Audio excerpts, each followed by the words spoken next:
Boa tarde, boa noite já, né? Boa noite. Prazer tê-la conosco. Como é que você Prazer está? meu. Feliz ano novo novamente, né? Tudo bom. Feliz 2023. 23 com... Eu acredito que tenhamos muitas coisas por falar, né? O professor Jaldes colocou várias questões aí para a gente analisar e pensar. E eu, assim, que estava no dia 1º, né? E pude ver bem de perto lá em Brasília toda a posse, né? Acompanhei de minuto a minuto, ao vivo. Eu acho que a gente tem muito que ficar feliz, né? Embora esteja agora nesse momento um pouco tumultuado, né? Um pouco navegando em mares que a gente um pouco desconhece, mas animada para a gente poder seguir nessa luta militante, eu diria, né? Que, como Paulo Freire já nos disse outrora, é necessária e urgente, né? É muito necessária, muito urgente. E a gente cuidar da união, né? Eu acho que o episódio do último domingo tornou possível a união e a rebelião também de nós aqui, né? Do campo progressista, enfim, para pensar contra essa grande ameaça que paira, né? Que não é de hoje. Se a gente for pegar um gancho pela história, a gente vai observar que data do processo formativo da sociedade brasileira, né? Então, essa estrutura, ela nos atinge ontem, hoje e, quem sabe, infelizmente, a longos passos, né? Então, eu acho que a gente precisa tornar possível que essa ameaça que nos atinge, essa ameaça de negação dos direitos, na violação da nossa liberdade, né? E da nossa prática cotidiana, em prol da justiça social, seja vivenciada aí, né, com um processo da não submissão. A gente não precisa, é uma leitura que eu faço, a gente não precisar, né, submeter-se ao opressor, né? E então fazer valer aí esse processo, porque veja bem, Lenine, nós temos agora, né? Eu acho que é o ponto hoje da discussão, uma questão que a gente precisa sempre estar dando visibilidade, né? Promovendo a discussão, em caráter, eu diria, urgente, né? Não só nas redes sociais, mas nas nossas redes de conversa, enfim, no nosso processo formativo, porque eu diria que nós temos alguns manuais, né, enquanto pessoas do campo progressista. E um desses manuais que a gente deve adotar, né, eu penso que é unir toda a classe trabalhadora, pensar, né, dessa maneira de lutar contra o processo, né, de opressão que a classe trabalhadora vivencia e vivenciou, né, em um processo de estudo, de luta, né, promovendo núcleos de vivência. Então, desde o momento formativo de uma roda de conversa que nós estamos entre amigos, há um campo assim aberto, como o qual a TV Roda de Conversa oferece. Então, são várias estratégias que a gente pode adotar para tornar possível, tornar coeso, tornar uma forma mais consolidada de que todas essas ações violentas que nós temos, né, seja no Distrito Federal no último domingo, seja ações violentas como nós tivemos no Paraná, né, nós tivemos no estado de São Paulo, em algumas regiões, enfim, todo esse cenário, que é um cenário que eu diria crítico, mas não crítico de agora, não só o episódio do último domingo, mas que a gente precisa entender que esses atos de violência, esses atos que atentam contra ao Estado Democrático de Direito, né? Atentam contra as nossas liberdades de escolha, né? Porque que a gente está falando de um processo que foi legítimo, é legítimo, e se torna referenciado, não só no Brasil, como nas lideranças, né, internacionais, enfim, que nos reconhecem enquanto estrutura de Estado, enquanto estrutura no momento de poder. Então, eu penso, né, que a gente precisa apontar para quem foi, de fato, quais foram as pessoas, ok?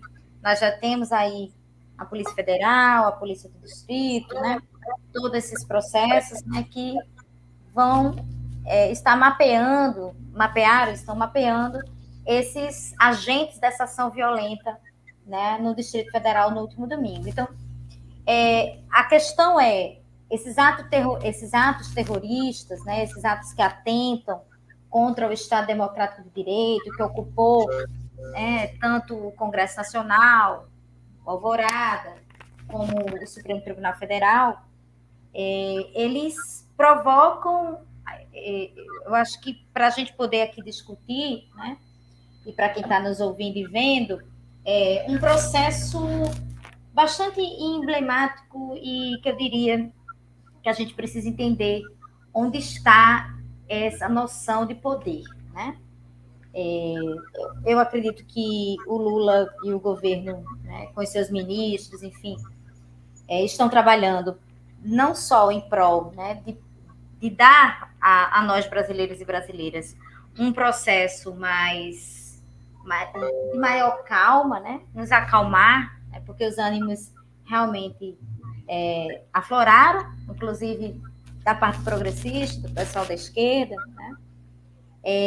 Lógico, nós queremos a punição, né? Eu acho que enquanto cidadão e cidadã brasileiro, independente do campo que nós estejamos, atentar contra o Estado Democrático de Direito, atentar contra a nossa própria estrutura, né, de liberdade, das liberdades, eu diria, vamos pluralizar isso, e, ao mesmo tempo, nós temos que compreender que esse processo de mudança, por mais que a busca seja, né, aberta à realização, aberta à formulação, à reflexão sobre as práticas, né, sobre as teorias que movem essas práticas, né, que a gente possa mudar a capacidade de pensar a vida do Brasil, a vida do brasileiro e da brasileira. A formação de uma educação política, ela se faz necessária, né? Que são processos que contribuem aí para a gente pensar novas ideias e para a gente ter menos processos de atos de violência, né? Essas incitações que os bolsonaristas implementam pelas redes sociais, que hoje é o grande ponto de fuga da maioria das pessoas, eu diria de quase 100%, porque nem todos têm acesso também, né, a esse tipo de informação através das redes sociais, mas a grande maioria sim, independente da classe, do extrato social que se identifique, né? Então, eu penso que a coisa é muito mais profunda, né? Essa formulação de ideias novas, essa questão mais proativa, né? Mais propositiva, de avaliar as práticas do nosso conhecimento sobre a nossa sociedade, de ressignificar, né? E de transformar realmente o nosso país, ajudar, né, a transformar, ajudar as nossas lideranças a transformar o país, eu diria que é algo cotidiano. Então, eu preciso que... o que é preciso? É preciso que estejamos nós, e aí eu diria uma grande parte dos brasileiros, mais de 60, né, milhões que elegeram, que não é só a representação desses 60 milhões, mas muito mais que isso, que é para todo o país, né? Nós precisamos entender a busca mais efetiva, mais aberta, mais articulada, a realização necessária para formular essa nova praxis, essas novas ideias, né? Que tem a capacidade aí, ao meu ver, de transformar socialmente o país, ajudar, né? O professor Jaldes falou a questão das políticas públicas, né? Então, torná-las, né, mais efetivas. E aí, como eu, enquanto cidadão, posso contribuir para isso? Eu acredito que, como eu falei outrora, né, a base de tudo se torna a base da educação, porque a educação ela muda as pessoas, né? Ela transforma as pessoas, transforma o mundo, consequentemente, né? Então, se você tem uma educação política permanente, né? Se você está promovendo ali as esferas, né? A instituição do estudo, da prática, da nova vivência, da formulação de ideias coletivas, né? Deixar de pensar um pouco individualmente e praticar mais em prol da justiça social, né? Que seja a justiça social, esse para todos e por todos, né? Eu acredito que isso desmobiliza atos violentos, né? Eu sei que eu posso estar sendo muito assim sonhadora, né? Uma reflexiva sonhadora, mas eu penso que essa educação política a gente precisa, até porque a gente não está sem, né? Eu diria que nós estamos ainda numa ideia muito incipiente do que seja essa educação política. Por isso que nós temos tantos episódios, né? Que ao longo, eu não diria de 4 anos do governo Bolsonaro, até antes disso, né, no processo do golpe da Dilma e até antecedendo ao golpe da Dilma, nós tivemos, né, o processo de impeachment, nós tivemos uma fissura muito grande desse processo formador, né? E aí, por que eu falei no Paulo Freire? Porque o Paulo Freire é, ao meu ver, né, em minha leitura, o símbolo máximo dessa questão que agrega, dessa questão que esperança, né? Desta questão que vive, né? Um processo de educação militante. E eu não estou falando aqui especificamente de um partido. Eu estou falando de um processo militante coeso, pensando no coletivo, pensando no que eu acabei de mencionar em outro momento, pensando em prol da justiça social por todos e todas, né? Não apenas em um processo, né, de pequenos guetos. Então, eu diria que o poder ele está, ao meu ver, lançado e transformado a partir desse processo formativo. E eu diria mais que, a partir do momento onde nós temos núcleo de vivência, né? Nós temos núcleos de luta. Eu participo de um movimento social, eu estou auxiliando a um partido XY, eu estou ali implementando ideias transformadoras, né? Ideias libertárias, progressistas, né? Aquilo que implementa caminhos para um pensar articulado, continuado, né? Um pensamento que seja voltado para um processo transformador, né? E que eu estou engajado ou engajada, enfim, aberto a conversar com a comunidade, e aí eu tenho dentro dessa comunidade diversos atores, né? Para se pensar, eu posso pensar a partir de um movimento, como eu falei anteriormente, eu posso pensar a partir de uma perspectiva de um partido político, eu posso pensar a partir do momento onde eu estou dentro do meu ambiente, em uma roda de conversa, em vários processos, né, que permitem essa estrutura, né, militante, que planeja, que tem uma realidade, que busca transformar essa realidade, que busca a não violação dos direitos humanos, né, que eu acho que é algo muito importante para a gente pensar, porque esses últimos processos, ele, sobretudo de domingo, agudizou algumas perspectivas que a gente pode aqui trazer à tona. Por exemplo, pensar no patrimônio, né? Não é o patrimônio do presidente, é o patrimônio do Estado brasileiro, né? Ali nós tivemos diversas violações ao meu direito também, enquanto cidadã que pertence ao Estado democrático de direito e que tem o direito de querer a preservação, né, dos cenários de poder, seja ele no Congresso Nacional, seja ele no STF, seja ele no Poder Executivo, no Palácio Alvorada. Ali tem símbolos que fazem a narrativa, né, de uma maneira ou de outra, mas fazem a narrativa da construção da sociedade brasileira. Né? Então, a gente tem que implementar essas ideias, porque ali está disponível um modelo que permite fazer a partilha, fazer o encontro, fazer a discussão, o estímulo às lutas de diversas pessoas, de diversos atores sociais. Né? Então, quando você vê pessoas em atos violentos, pessoas em atos extremistas, pessoas em atos violentos, derrubando um pouco, né? E sendo, obviamente, financiadas, que é o nosso ponto de discussão aqui, a gente está discutindo várias questões, né? Inclusive, desde a descoberta dessas pessoas, que muitas estavam ali, né? Porque foram financiadas, então a gente vê a lista de pessoas, eu fui item a item, verifiquei cada nome, né?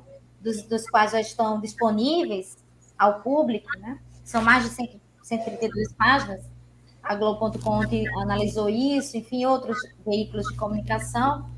E a gente vai observar a estrutura de quem são, de onde vem a maioria dessas pessoas. Muitos são trabalhadores, né?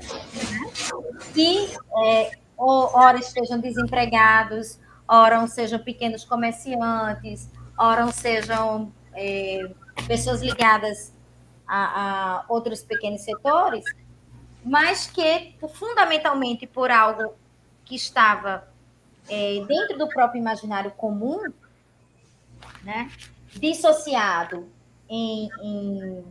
nesse ódio ao outro, né, nesse ódio à escolha, nesse ódio à democracia, eu diria, ao Estado Democrático de Direito, estavam nesses processos, né, e se organizam e se articulam usando de uma premissa que hoje é uma premissa que,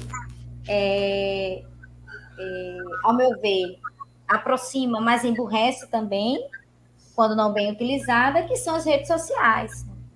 Então, a gente vai observar que essa articulação, essa ideia, ela vai surgir de um processo da própria tecnologia, que a tecnologia uniu essas sementes, né, que nós tínhamos, que não é de hoje, eu não diria que é de hoje, eu diria que o bolsonarismo, ou o Jair Bolsonaro, ele apenas tornou mais nítido, né, algo que já vinha dentro da estrutura, e essa realidade, ela começou-se a tornar-se, né, como uma grande distância de poder. Então, o que nós vimos em Brasília, no domingo, o que nós vimos no ataque às redes de TV do Paraná, o que nós vimos em alguns municípios do estado de São Paulo, são episódios não isolados, né? Eu não diria que são episódios isolados, mas são promovidos por essas pessoas que pouco se interessam ou não se interessam, eu diria que não se interessam mesmo, por um processo educativo, um processo formativo, né? E uma participação transformadora, né?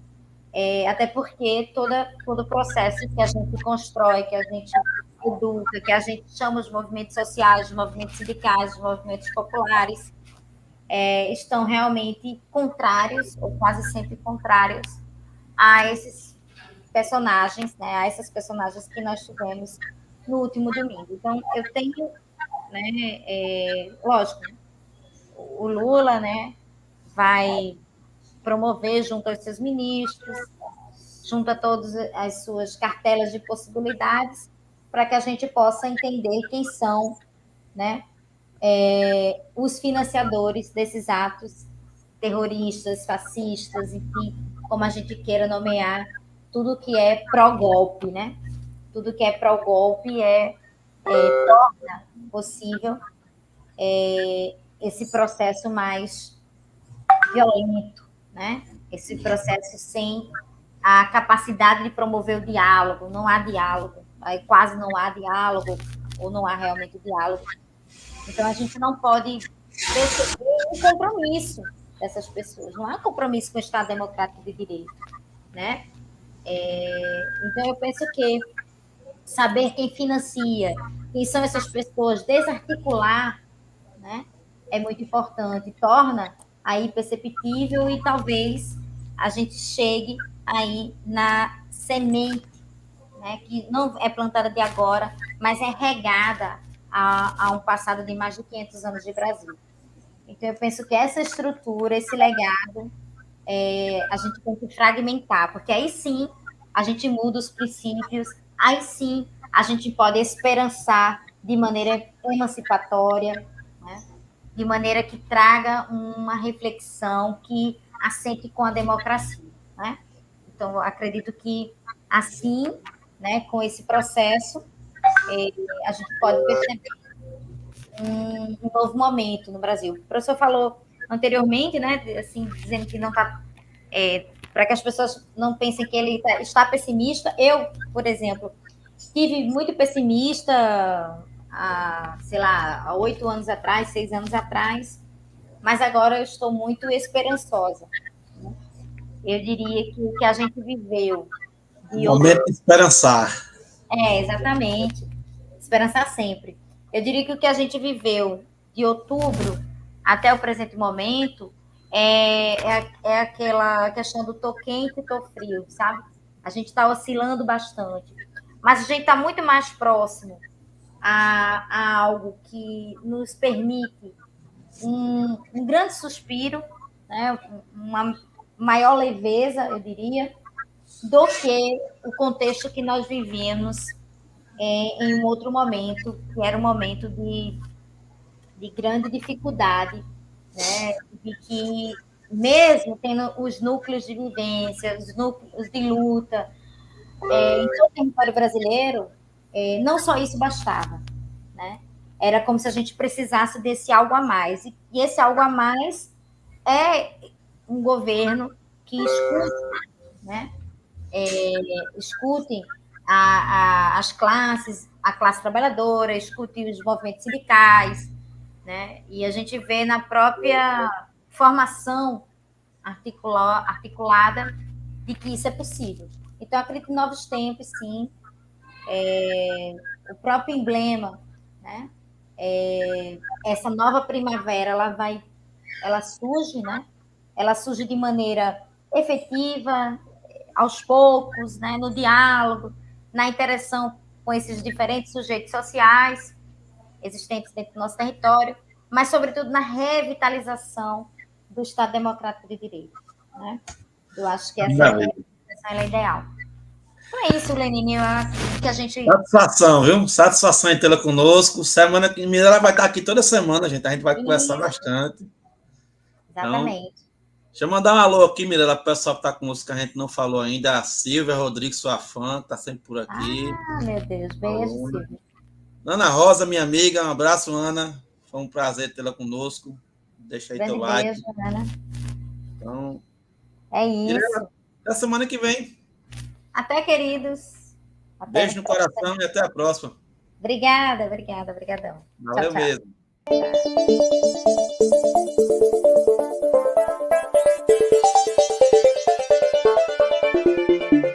Tchau.